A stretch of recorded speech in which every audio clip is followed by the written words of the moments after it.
أعوذ بالله من الشيطان الرجيم. قل هذه سبيلي أدعو إلى الله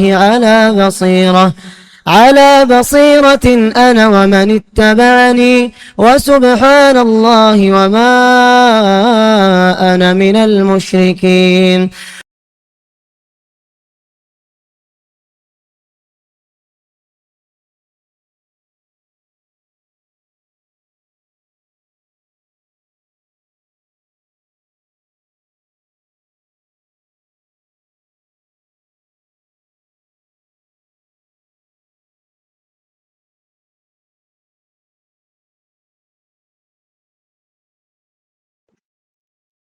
إن الحمد لله نحمده ونستعينه ونستغفره ونعوذ بالله من شرور أنفسنا ومن سيئات أعمالنا.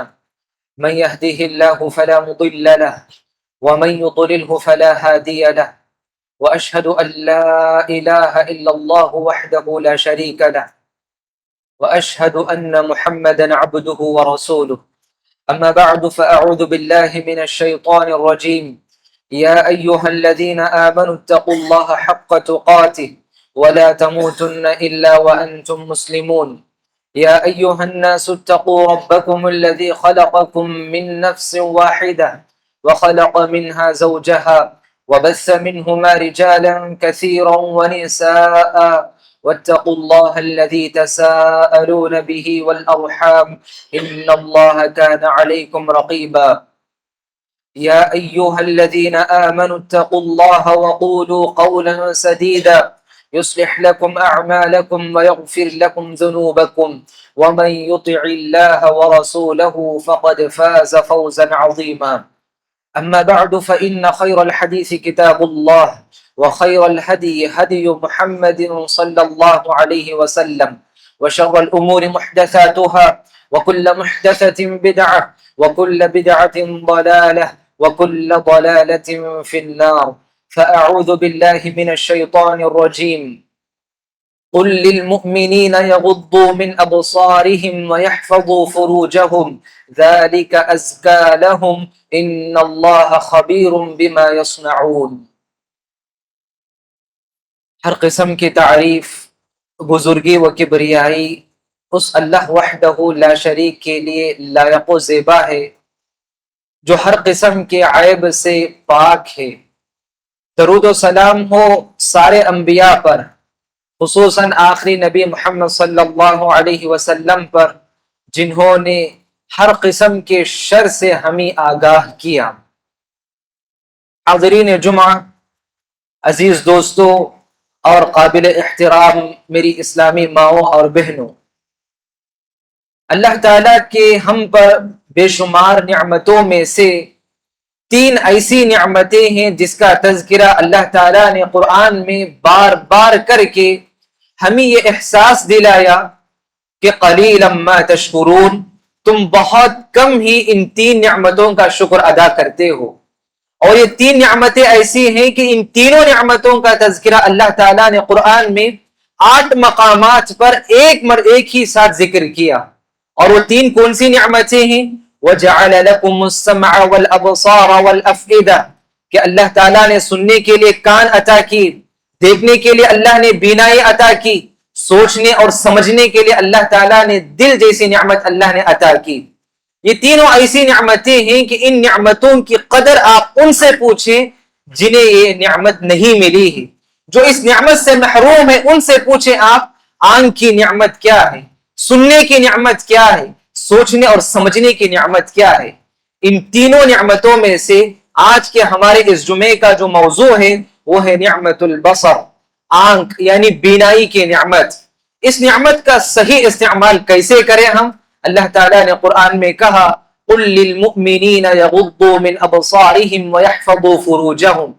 اے نبی محمد صلی اللہ علیہ وسلم، آپ مؤمن مردوں سے کہہ دیجئے کہ وہ اپنی نگاہیں نیچی رکھیں اور اپنی آبرو کی حفاظت کریں۔ ذَلِكَ أَزْكَى لَهُمْ، یہ ان کے لیے بہتر ہے۔ پھر اس کے بعد اللہ نے کہا آگے کی آیت میں وَقُلْ لِلْمُؤْمِنَاتِ يَغْضُضْنَ مِنْ أَبْصَارِهِنَّ وَيَحْفَظْنَ فُرُوجَهُنَّ، اے نبی آپ مؤمن عورتوں سے کہہ دیجئے کہ وہ بھی اپنی نگاہیں نیچی رکھے اور اپنی آبرو کی حفاظت کرے۔ تو اللہ تعالیٰ نے قرآن میں ہمیں اپنی نگاہوں کی حفاظت کی تعلیم دی، اور اللہ کے نبی صلی اللہ علیہ وسلم نے صحابہ کو اس کی طرف بار بار توجہ دلایا۔ آپ نے علی رضی اللہ عنہ کو اللہ کے نبی صلی اللہ علیہ وسلم نے کہا، یا علی لا تتبع النظرة النظرة فإنما لك الأولى وليست لك الثانية۔ اے علی رضی اللہ عنہ، کہ آپ نے ان سے مخاطب کرتے ہوئے کہا کہ تم نظر کو دوبارہ سہبارہ نہ دوڑاؤ، کیونکہ بغیر ارادے کے، بغیر سوچے کبھی کسی پر آپ کی نظر پڑ گئی، پہلی نظر تو تمہارے لیے معاف ہے، لیکن دوبارہ اور سہبارہ تیسرے مرتبہ یا بار بار تمہارا نظر کا دوڑانا یا نظر کا لوٹانا یہ تمہارے لیے نہیں ہے، بلکہ اس پر تمہارا مواخذہ ہوگا۔ اور جریر بن عبداللہ رضی اللہ عنہ نے ایک مرتبہ اللہ کے نبی سے پوچھا، سألت رسول اللہ عن نظر الفجع، اللہ کے نبی اچانک کسی پر میری نظر پڑ جاتی ہے، بغیر ارادے کے کسی نامحرم عورت پر میری نظر پڑ جاتی ہے تو میں کیا کروں؟ فأمرنی ان اصرف بصری، اللہ کے نبی نے مجھے حکم دیا کہ میں اپنی نگاہوں کو پھیرا لوں، میں اپنی نگاہوں کو دوسری طرف کر لوں۔ تو معلوم ہوا کہ نظروں کی حفاظت اس کے سلسلے میں بھی صحابہ بڑے ہوشیار رہتے تھے، اس کے بارے میں بھی صحابہ اللہ کے نبی سے سوال کیا کرتے تھے۔ صرف اتنا ہی نہیں، حج کے موقع پر ایک مرتبہ ایسا ہوا کہ اللہ کے نبی صلی اللہ علیہ وسلم صحابہ کے ساتھ موجود تھے۔ قبیلہ قطعم کی ایک عورت اللہ کے نبی سے کچھ سوال کرنے کے لیے آتی ہے۔ آپ کو معلوم ہوگا کہ احرام کی حالت میں خواتین اپنے چہرے کو نہیں چھپائے گی، کیونکہ ان کے لیے چہرے کا پردہ جائز نہیں ہے احرام کی حالت میں۔ تو وہ عورت، قبیلہ قطعم کی عورت، اللہ کے نبی کے پاس ایک فتویٰ لے کر آتی ہے۔ اتنے میں آپ کے ساتھ آپ کے چچا زاد بھائی فضل بن عباس رضی اللہ عنہ بھی تھے، ایک نوجوان صحابی تھے۔ اللہ کے نبی کے پاس جب وہ خاتون آئی تو یہ صحابی، حدیث کا لفظ ہے، صحیح مسلم کی روایت ہے، فَجَعَلَ يَنْظُرُ إِلَيْهَا وَتَنْظُرُ إِلَيْهِ، کہ یہ صحابی فضل بن عباس اس عورت کی طرف دیکھ رہے تھے اور وہ عورت فضل بن عباس کو دیکھ رہی تھی۔ فَأَعْجَبَهُ حُسْنَهَا، کہ اس کو، صحابی کو ان کی خوبصورتی پسند آ گئی۔ تو اللہ کے نبی صلی اللہ علیہ وسلم احرام ہی کی حالت میں تھے، تو اللہ کے نبی نے فجعل رسول اللہ صلی اللہ علیہ وسلم یصرف وجہ الفضل الى الشق الاخر، اللہ کے نبی نے فضل بن عباس کے گال پر ہاتھ پھیرا، پھر ان کے چہرے کو اللہ کے نبی نے دوسری طرف پھیر دیا۔ تو معلوم ہوا، دیکھیں، احرام کی حالت میں ایک شخص گناہ کا خیال تک نہیں کر سکتا ہے، گناہ کا ارادہ تک اس کے دل میں نہیں آئے گا، لیکن پھر بھی اللہ کے نبی صلی اللہ علیہ وسلم نے یہاں پر فضل بن عباس رضی اللہ عنہ کے چہرے کو اس لیے پھیرا کہ شیطان اس موقع پر بھی دل میں فتنہ پیدا کر سکتا ہے، دل میں طرح طرح کے وسوسے پیدا کر سکتا ہے، اسی لیے اللہ کے نبی نے اس موقع پر بھی نظر کی حفاظت کی تعلیم دی صحابہ کو۔ آخر کار اس قدر کیوں اللہ کے نبی صلی اللہ علیہ وسلم نے نگاہوں کی حفاظت پر، نظر کی حفاظت پر آپ نے تعلیم دی، توجہ دلائی؟ اس کی اہم وجہ یہ ہے، امام ابن القیم رحمہ اللہ نے کہا، النظرۃ سهم مسموم من سهام ابلیس، یہ جو نظر ہے نا، یہ نظر ابلیس کے زہر آلود تیروں میں سے ایک تیر ہے، کیونکہ ابلیس، شیطان کبھی بھی انسان کو اچانک برائی کی طرف لے کر نہیں جاتا ہے، بدکاری کی طرف اچانک لے کر نہیں جاتا ہے، بلکہ اسی نظر کی وجہ سے ابتدائی بدکاری کی اسی نظر سے ہوتی ہے۔ اسی لیے اللہ نے قرآن میں کہا ان آیتوں سے پہلے، وَلَا تَتَّبِعُوا خُطُوَاتِ الشَّيْطَانِ، تم شیطان کے نقش قدم پر مت چلو۔ نقش قدم کسے کہتے ہیں؟ جب ہم کہیں چلتے ہیں تو اس کے نقش قدم بہت زیادہ ہوتے ہیں، تو شیطان کا یہی پیروی، شیطان کی یہی نقش قدم ہے کہ شیطان کی گمراہ کرنے کا سب سے پہلا حربہ یہی نظر ہے۔ احمد شوقی عربی کا ایک شاعر ہے، اس نے کہا، بالکل صحیح بات اس نے کہی، نظرۃ فابتسامۃ فسلام فکلام فموعد فلقاء، ابلیس کے گمراہ کرنے کا طریقہ دیکھے، نظرۃ، سب سے پہلے انسان کسی برائی کو دیکھتا ہے، کسی غیر محرم عورت کو دیکھتا ہے، فابتسام، پھر اس کے بعد مسکراتا ہے، فسلام، پھر اس کے بعد سلام کرتا ہے، فکلام، پھر بات چیت شروع ہوتی ہے، فموعد فلقاء، پھر اس کے بعد وقت طے کرتا ہے، پھر اس کے بعد والعیاذ باللہ بدکاری کی نوبت آتی ہے۔ تو معلوم ہوا کہ بدکاری کی طرف لے کر جانے کے لیے شیطان اسی نظر کا استعمال کرتا ہے. اسی لیے اللہ کے نبی صلی اللہ علیہ وسلم نے نگاہوں کی حفاظت پر بار بار توجہ دلائی. اور اس آیت میں بھی جو آیت ابھی خطبہ مسنونہ میں تلاوت کی گئی, اس آیت میں بھی اللہ تعالیٰ نے نگاہ کے بعد فوراً آبرو کے سلسلے میں کہا قُل لِّلْمُؤْمِنِينَ يَغُضُّوا مِنْ أَبْصَارِهِمْ وَيَحْفَظُوا فُرُوجَهُمْ. اپنی نگاہیں نیچے رکھے. نگاہیں نیچے رکھنے کے سلسلے میں جو فائدہ ملے گا وَيَحْفَظُوا فُرُوجَهُمْ, آپ کی عزت, آپ کے آبرو محفوظ ہوں گے. تو معلوم ہوا کہ نگاہوں کی حفاظت کے سلسلے میں کس قدر ہمیں اسلام نے تعلیم دی. اللہ کے نبی صلی اللہ علیہ وسلم نے ایک حدیث میں کہا انسان کے ہاتھ بھی زنا کرتے ہیں, انسان کے پیر بھی بدکاری کرتے ہیں, انسان کی آنکھ بھی بدکاری کرتے ہیں, انسان کے کان بھی بدکاری کرتے ہیں. فَزِنَ الْعَيْنِ النَّظَرُ, آنکھ کی بدکاری کیا ہے؟ آنکھ کی بدکاری یہ ہے, آنکھ کا زنا یہ ہے کہ آدمی کسی غیر محرم کی طرف دیکھے, یہی آنکھ کا زنا ہے.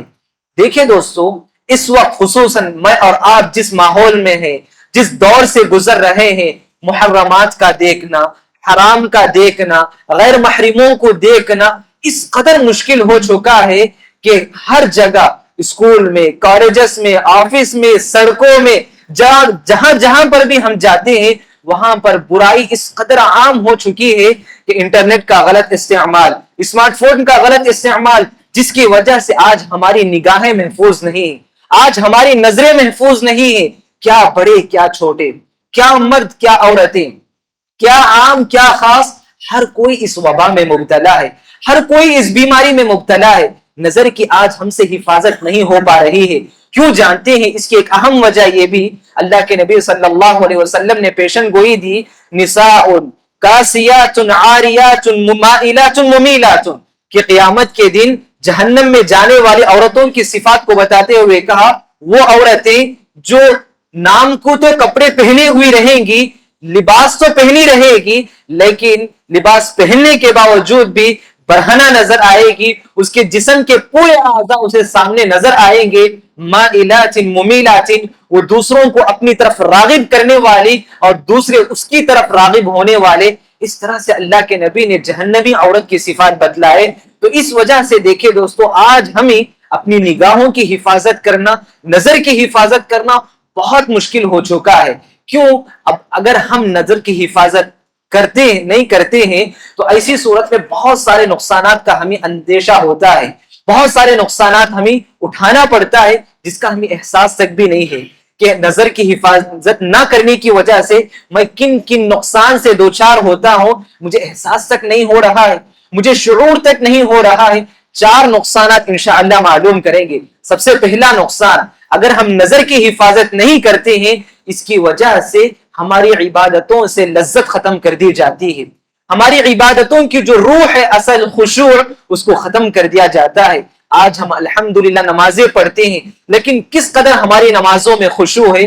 ہم میں سے ہر ایک اپنی نمازوں کا جائزہ لے کر دیکھے, ہماری نمازوں میں کہاں ہے خشوع, ہماری نمازوں میں کہاں ہے روح, ہماری نمازوں میں کہاں ہے وہ مزہ جو سلف صالحین کی نمازوں میں تھی؟ کیوں آج ہماری نمازوں میں وہ روح نہیں ہے؟ کیوں آج ہماری عبادتوں میں وہ لذت نہیں ہے؟ ہماری اسی نگاہ کی وجہ سے آج ہم نماز میں یا کسی بھی عبادت میں ہم لذت کو محسوس نہیں کر رہے ہیں. اور دوسری وجہ, دوسرا نقصان نظروں کی حفاظت نہ کرنے کا یہ ہے کہ عبادتوں میں سستی ہوتی ہے, عبادتوں میں سستی ہوتی ہے. رات میں کئی مسلم نوجوان ایسے ہیں, برا نہ مانے, کیونکہ بہت سارے مسلمان نوجوان ایسے ہیں جو خاص کر خصوصاً ایسے اڈوں پر اپنا وقت گزارتے ہیں جہاں پر غیر محرم عورتیں ہوتی ہیں, جس کی وجہ سے عبادتوں میں سستی ہوتی ہے. رات دیر تک سڑکوں میں رہتے ہیں, پھر جا کر رات میں سوتے ہیں تو فجر کی نماز میں سستی ہوتی ہے. یہ سب ہماری نگاہوں کی وجہ سے ہے. اور اسی طرح ایک تیسرا نقصان یہ ہے کہ آج سب سے زیادہ میموری پاور یعنی حافظے کی کمزوری کی شکایت ہے. دن بدن بچوں میں حافظے کی کمزوری کی شکایت ہے. بچے پڑھتے ہیں چاہے قرآن مجید بھی کیوں نہ صحیح, کیونکہ کلام اللہ کو یاد کرتے ہوئے جب آپ گناہ کریں گے تو یہ کلام اللہ آپ کے ذہن میں نہیں رہے گا, آپ کے دل میں یہ قرآن نہیں رہے گا. آج حافظے کی کمزوری کی سب سے بنیادی وجہ یہی ہے کہ یہ برائی ہے, یہ بد نگاہی, یہ بری نظر کی وجہ سے آج حافظے کی کمزوری ہے. آپ سوشل میڈیا میں دیکھیں کتنے نابینے بچے ہیں, چھوٹے چھوٹے بچے کم عمری میں 6 سال میں 7 سال میں قرآن مجید کو حفظ کر لیتے ہیں، اور ان کا حافظہ بھی اس قدر مضبوط ہوتا ہے کہ آپ جہاں سے چاہیں جیسے چاہیں سوال کریں وہ بچے جواب دینے پر قادر رہتے ہیں۔ لیکن آپ اس کی وجہ تلاش کر کے دیکھیں، جس بچے کو اللہ تعالیٰ نے بصارت سے محروم کر دیا، نگاہ سے محروم کر دیا، بینائی سے محروم کر دیا، اللہ نے اس کے بدلے میں اس بچے کو بصیرت سے نوازا ہے، حافظے سے نوازا ہے۔ آج یہی میں اور آپ اپنی نگاہوں کی حفاظت کریں گے تو یقین مانیے کہ بچے ہو کہ بڑے ہو قرآن یاد کرتے ہیں تو ان کے دل و دماغ میں مضبوطی کے ساتھ وہ قرآن بیٹھ سکتا ہے۔ اور اسی طرح دوستو ایک چوتھا نقصان اور سب سے بڑا نقصان یہ ہے، ہم اپنی بری نظروں کی حفاظت نہیں کرتے ہیں تو اس کا سب سے بڑا نقصان یہ کہ میاں بیوی آج اپنی ازدواجی زندگی میں مطمئن نہیں ہے۔ میاں بیوی آج اپنی ازدواجی زندگی میں مطمئن نہیں ہے۔ شوہر کام کے لیے باہر نکلتا ہے، غیر محرم عورتوں کو دیکھتا ہے، اور وہ اپنے حلال رشتے یعنی اپنی بیوی سے تعلق قائم کرنے کے بجائے کسی اور غیر عورتوں سے وہ تعلق قائم کرتا ہے۔ اس کی ابتدا کہاں سے ہوتی ہے؟ جہاں بھی وہ کام کرتا ہے وہاں کے غیر محرم عورتوں پر نظر پڑتی ہے، پھر یہی نظر آگے بڑھتے بڑھتے بدکاری تک آگے پہنچ جاتی ہے۔ لہٰذا دوستو یہ سب سے بڑا نقصان ہے، چوتھا جو نقصان بتایا گیا کہ نظروں کی حفاظت نہ کرنے کی وجہ سے آج ہماری ازدواجی زندگی محفوظ نہیں ہے، طلاق اور خلع کے واقعات دن بدن بڑھتے جا رہے ہیں۔ اس کی بنیادی وجہ یہی ہے۔ تو اب سوال یہ ہے کہ اگر ہم اپنی نگاہوں کی حفاظت کرنا چاہتے ہیں، میں اور آپ اپنی نظروں کی حفاظت کرنا چاہتے ہیں، تو ہمیں کرنا کیا ہوگا؟ ہمیں اپنی نظر کی حفاظت کرنا ہے تو سب سے پہلا جو کام مجھے اور آپ کو کرنا ہے وہ یہ کہ اللہ تعالیٰ کی نگرانی کا احساس ہو۔ مجھے اور آپ کو میرے دل میں یہ احساس ہو کہ مجھے میرا رب دیکھ رہا ہے، میری ہر حرکت کو اللہ تعالیٰ دیکھ رہا ہے، کوئی دیکھے یا نہ دیکھے میرا رب مجھے دیکھ رہا ہے۔ اسی آیت کے اختتام پر اللہ تعالیٰ نے کیا کہا؟ کون سی صفت اللہ نے بیان کی؟ قُل لِّلْمُؤْمِنِينَ يَغُضُّوا مِنْ أَبْصَارِهِمْ وَيَحْفَظُوا فُرُوجَهُمْ ذَلِكَ أَزْكَىٰ لَهُمْ إِنَّ اللَّهَ خَبِيرٌ بِمَا يَصْنَعُونَ۔ جو بھی تم حرکت کرو گے اللہ تعالیٰ خبیر ہے، اللہ تعالیٰ باخبر ہے، اللہ تعالیٰ آپ کی ہر حرکت اللہ تعالیٰ کو معلوم ہے۔ تو اللہ تعالیٰ جانتے ہیں میں اور آپ کیا کیا حرکتیں کرتے ہیں۔ اور اللہ نے یہ بھی کہا يَعْلَمُ خَائِنَةَ الْأَعْيُنِ وَمَا تُخْفِي الصُّدُورُ، آنکھوں کی خیانت کو اللہ تعالیٰ جانتے ہیں۔ دیکھیں دوستو، خصوصاً جب ہم تنہائی میں رہتے ہیں، ہمارے ہاتھ میں موبائل رہتا ہے، کیونکہ آج برائی کو دیکھنے کے لیے، نظروں کی حفاظت کرنے کے لیے دور کہیں جانے کی ضرورت نہیں ہے۔ آپ بند کمرے میں بیٹھے ہیں، میرے اور آپ کے ہاتھ میں موبائل موجود ہے، ہم برائی کو آسانی سے دیکھ سکتے ہیں۔ لیکن اس وقت میرے اور آپ کے دل میں یہ احساس ہو کہ میرا رب مجھے دیکھ رہا ہے۔ يَسْتَخْفُونَ مِنَ النَّاسِ وَلَا يَسْتَخْفُونَ مِنَ اللَّهِ، لوگ برائی کو کرتے ہوئے لوگوں سے تو چھپتے ہیں، لوگوں سے تو حیا کرتے ہیں، لیکن اللہ تعالیٰ سے حیا نہیں کرتے۔ خود اللہ نے قرآن میں کہا وَلَا يَسْتَخْفُونَ مِنَ اللَّهِ وَهُوَ مَعَهُمْ، اللہ سے حیا نہیں کرتے ہم۔ تو تنہائی میں جب بھی ہم جائیں، جہاں کہیں بھی ہم رہیں، ہم نظروں کی حفاظت کے لیے سب سے پہلا اور سب سے مؤثر ذریعہ ہے کہ اللہ تعالیٰ کی نگرانی کا احساس میرے اور آپ کے دل میں ہو۔ اور دوسرا علاج اور دوسرا سبب یہ ہے کہ ہم احساس اپنے دل میں پیدا کریں، یہ میرے اعضاء، میرے جسم کے جو بھی اعضاء ہیں یہ سب اللہ تعالیٰ کے پاس کل قیامت کے دن گواہی دیں گے۔ آج جیسے میرا منہ بات کر رہا ہے، جیسے آج ہم اپنے منہ سے بات کرتے ہیں، کل یہ ہماری آنکھیں اللہ کے پاس بات کریں گی، کل یہ ہمارے کان اللہ کے پاس گواہی دیں گے، کل ہمارے یہ ہاتھ اللہ کے پاس گواہی دیں گے۔ اللہ تعالیٰ نے قرآن میں کہا شہد علیہم سمعہم وابصارہم وجلودہم بما کانوا یعملون، آنکھ، کان، ہمارے جلد یعنی ہمارے چمڑے، جو کچھ ہم نے کیا سب کچھ اللہ کے پاس کل قیامت کے دن گواہی دیں گے۔ اور یہی اعضاء اللہ تعالیٰ سے قیامت کے دن کہیں گے اور اپنے ہی اعضاء سے کہیں گے لم شہدتم علینا، تم کیوں ہمارے خلاف ہی آج گواہی دے رہے ہو؟ تو یہی اعضاء کہیں گے قالوا انطقنا اللہ الذی انطق کل شیء، کہ جس رب نے منہ کو بات کرنے کی صلاحیت دنیا میں دی، اسی رب نے آنکھ کو بھی کل قیامت کے دن اللہ کے سامنے گواہی دینے کی طاقت اللہ تعالیٰ دے گا۔ تو یہ دوسرا ذریعہ ہے دوستو کہ یہ ہماری آنکھ، جس آنکھ سے میں اور آپ برائی دیکھتے ہیں، جس آنکھ سے میں اور آپ غیر محرم عورتوں کو دیکھتے ہیں، یہی آنکھ کل اللہ کے پاس گواہی دیں گی، یہی آنکھ اللہ کے پاس اللہ میرے اور آپ کے خلاف گواہی دے گی۔ اور اسی طرح سے ایک تیسرا ذریعہ یہ کہ ہم جدید وسائل کا صحیح استعمال کریں۔ جو بھی جدید وسائل ہیں، چاہے لیپ ٹاپ کی شکل میں ہو یا موبائل اسمارٹ فون کی شکل میں کیوں نہ ہو، ہم اس کا صحیح استعمال کریں اور محتاط انداز میں استعمال کریں۔ کیونکہ ہوتا یہ کہ ہم کوئی اچھی چیز ہی دیکھ رہے ہوتے ہیں، دیکھتے دیکھتے نظروں کے سامنے کوئی بری چیز آ جاتی ہے، کوئی بری تصویر آ جاتی ہے، یا کوئی غیر محرم عورتوں کی تصویر آ جاتی ہے، تو ہم اس کے اندر داخل ہو جاتے ہیں، پھر یہیں سے برائی شروع ہونے لگتی ہے۔ اور ایک بات یاد رکھیں، جب اچھی چیزیں ہم دیکھتے ہیں موبائل میں تو کبھی بیزار ہو جاتے ہیں، کبھی دل بھر جاتا ہے، لیکن جب کبھی برائی کو دیکھتے ہیں، جب کبھی کوئی فلم دیکھتا ہے انسان تو کبھی تھکتا نہیں، کبھی اکتاتا نہیں ہے انسان، وقت گزر جاتا ہے لیکن اس کو احساس تک نہیں ہوتا ہے۔ لیکن دوستو یاد رکھیں، ان جدید وسائل کا احتیاطاً بہت ہی محتاط انداز میں استعمال کریں۔ جب کبھی اس طرح کے فوٹوز ہمارے نظر سے گزرے، اعوذ باللہ من الشیطان الرجیم پڑھ کر اس کو آپ اسکپ کر دیں، آپ اس کو اگنور کر کے آگے بڑھ جائیں۔ انشاءاللہ اس زمانے کا سب سے متقی اور پرہیزگار اگر کوئی بندہ ہو سکتا ہے تو یہی شخص جو تنہائی میں برائی کو دیکھ کر بھی نظر انداز کر کے اعوذ باللہ من الشیطان الرجیم پڑھ کے آگے بڑھ جاتا ہے۔ اور اسی طرح چوتھا سبب جس سے ہم اپنی نظروں کی حفاظت کر سکتے ہیں وہ یہ کہ اللہ کے نبی صلی اللہ علیہ وسلم نے خود یہ طریقہ بتلایا، یہ علاج اللہ کے نبی نے بتلایا کہ اگر کوئی شادی شدہ مرد، یہ ایک فطری معاملہ ہے، شادی شدہ مرد کسی عورت کو دیکھتا ہے، غیر ارادے طور پر ہی دیکھے تو فوراً وہ اپنی بیوی کے پاس آئے۔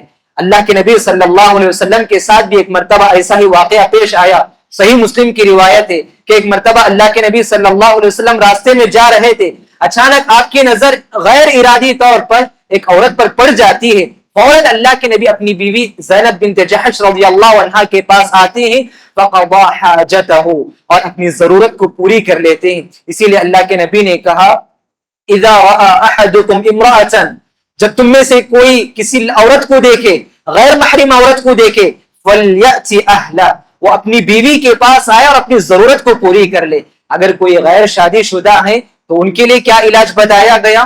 وہ روزوں کا سہارا لے۔ اگر کوئی غیر شادی شدہ ہے، اس طرح اپنی نظروں کی حفاظت کرنا مشکل ہے تو اپنے نظروں کی حفاظت کے لیے روزہ رکھا کرے۔ اسی لیے سلف صالحین نے کہا جب بچے جب بلوغت کی عمر کو پہنچ جاتے ہیں اور اس کے بعد شعور کے مراحل کو پہنچ جاتے ہیں تو فوراً والدین کی ذمہ داری ہے کہ وہ انہیں نکاح کرا دیں، کیونکہ آپ والدین اگر ان کا نکاح نہیں کرائیں گے تو وجہ یہی ہے کہ آخرکار یہ بدکاری میں مبتلا ہو سکتے ہیں۔ کیونکہ آج کا جو پرفتن ماحول ہے دوستو، اس میں کوئی بھی نوجوان یہ دعویٰ نہیں کر سکتا کہ میں 100% اپنی نظر کی حفاظت کر سکتا ہوں۔ لہٰذا غیر شادی شدہ ہیں تو روزوں کا سہارا لے کر اپنی نظروں کی حفاظت کریں۔ پانچواں ذریعہ یہ ہے کہ ہم مسلسل اللہ تعالیٰ سے عفت اور پاک دامنی کے لیے دعا کرتے رہیں۔ ہمیشہ اللہ تعالیٰ سے ہم اپنی نگاہوں کی حفاظت کے لیے، ہم اپنی عزت کے لیے، ہم اپنی عفت کے لیے اللہ تعالیٰ سے ہمیشہ دعا کریں، کیونکہ جب تک ہم کسی بھی برائی سے رکنے کے لیے اللہ تعالیٰ کی مدد نہیں ہوگی تو اس وقت تک ہم اس برائی سے رک نہیں سکتے۔ یہ ایسا فتنہ ہے کہ آج ہمارے معاشرے میں جنگل میں آگ کے پھیلنے کی طرح پھیل رہا ہے۔ لہٰذا مجھے اور آپ کو چاہیے کہ ہم بری نظر سے نظروں کی حفاظت کرنے میں ہم زیادہ توجہ دینے کی کوشش کریں۔ آج کے اس خطبے کا پیغام یہ ہے دوستو، آج آپ یہاں سے نکلتے ہوئے آپ یہ پیغام لے کر نکلے کہ نظروں کی آپ حفاظت کریں۔ ہم اپنی جوانی کی حفاظت کرنا چاہتے ہیں تو نظروں کی حفاظت کریں، ہم اپنے اخلاق کی حفاظت کرنا چاہتے ہیں نظروں کی حفاظت کریں، ہم اپنے ایمان کی حفاظت کرنا چاہتے ہیں نظروں کی حفاظت کریں، ہم اپنے تقوی کی حفاظت کرنا چاہتے ہیں تو ہم نظروں کی حفاظت کریں، ہم اپنی ازدواجی زندگی کی حفاظت چاہتے ہیں تو ہم نظروں کی حفاظت کریں۔ انشاءاللہ اسی نظر کی وجہ سے ہم نظروں کی جب حفاظت کریں گے، یقین جانیے ہماری عبادتوں میں وہ لذت پیدا ہوگی، ہماری عبادتوں میں ایک مٹھاس پیدا ہوگا، ہم اپنی عبادتوں میں ایک مزہ کو محسوس کریں گے۔ یہ کچھ پیغام تھے جو آج کے اس خطبے میں بتانا مناسب سمجھا کہ ہم اپنی نگاہوں کی حفاظت کریں۔ دعا ہے رب العالمین سے کہ اللہ رب العالمین مجھ کہنے والے کو اور تمام سننے والوں کو، امت مسلمہ کے نوجوان لڑکے اور لڑکیوں کی اللہ تعالی نظروں کی حفاظت فرمائے۔ آمین۔ اقول قولی هذا وأستغفر الله لي ولكم ولسائر المسلمين من كل ذنب فاستغفروه إنه هو الغفور الرحيم.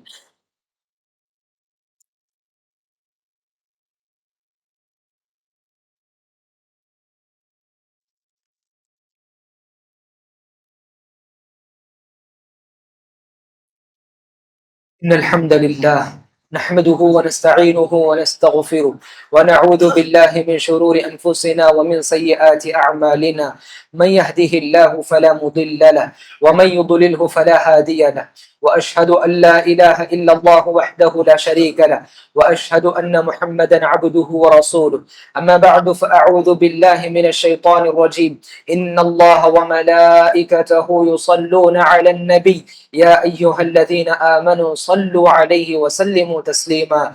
اللهم صل على محمد وعلى آل محمد كما صليت على إبراهيم وعلى آل إبراهيم إنك حميد مجيد. اللهم بارك على محمد وعلى آل محمد كما باركت على إبراهيم وعلى آل إبراهيم إنك حميد مجيد. اللهم ربنا آتنا في الدنيا حسنة وفي الآخرة حسنة وقنا عذاب النار. ربنا لا تزغ قلوبنا بعد إذ هديتنا وهب لنا من لدنك رحمة إنك أنت الوهاب. اللهم يا مقلب القلوب ثبت قلوبنا على دينك، ويا مصرف القلوب والأبصار صرف قلوبنا على طاعتك. اللهم آت أنفسنا تقواها وزكها أنت خير من زكاها أنت وليها ومولاها. اللهم إنا نسألك الهدى والتقى والعفاف والغنى. اللهم إنا نسألك فعل الخيرات وترك المنكرات وحب المساكين. اللهم إنا نعوذ بك من الفتن ما ظهر منها وما بطن. آمين. عباد الله، إن الله يأمر بالعدل والإحسان وإيتاء ذي القربى وينهى عن الفحشاء والمنكر والبغي يعظكم لعلكم تذكرون. اذكروا الله الجليل يذكركم وادعوه يستجب لكم، ولذكر الله تعالى أعلى وأولى وأجل وأتم وأكبر، والله يعلم ما تصنعون.